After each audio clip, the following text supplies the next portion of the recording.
Good morning. Thanks for having me back. I think I may have told you last week about the Shortridge family, and particularly Luke Shortridge.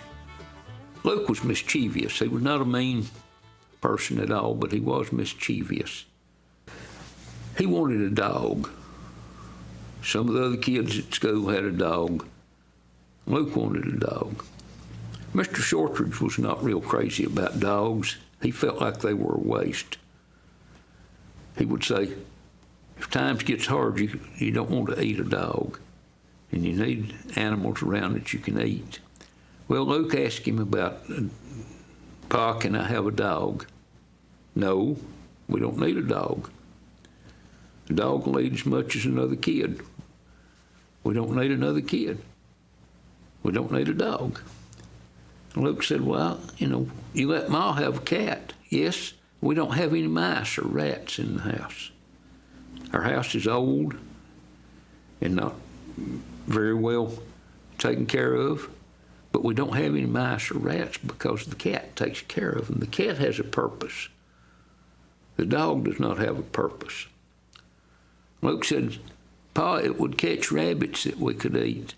He said, could it catch 29 rabbits in one day? It would take that many to feed us or more. Be sensible, Luke. We don't need a dog.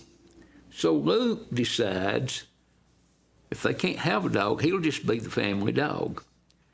He starts sleeping under the porch at night, and every time a car goes by, he runs out and barks and things like that. Mr. Shortridge is getting very, very tired of this, but he hasn't really done anything yet. Over across the way is a lady, an older lady, that everyone calls Aunt Pet. Her name is actually Petway, is her first name, Petway Revis. Her daddy was a Confederate veteran, and at some point in time, a colonel or captain, I think it was, Petway, saved his life on a battlefield.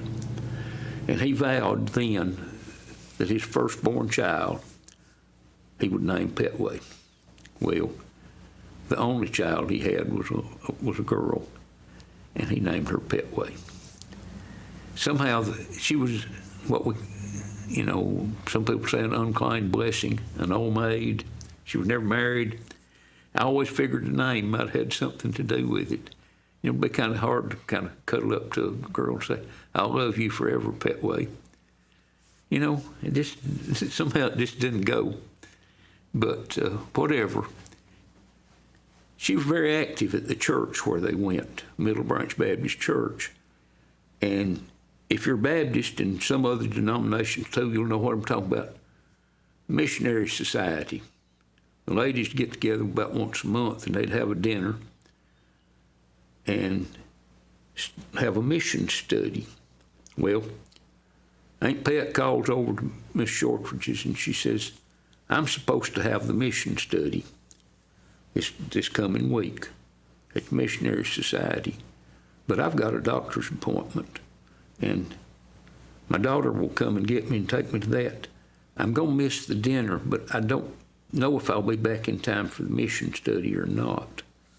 And Miss Shortridge said, well, do you need me to do it? That's what I'm wanting you to do. Would you take care of it? Sure.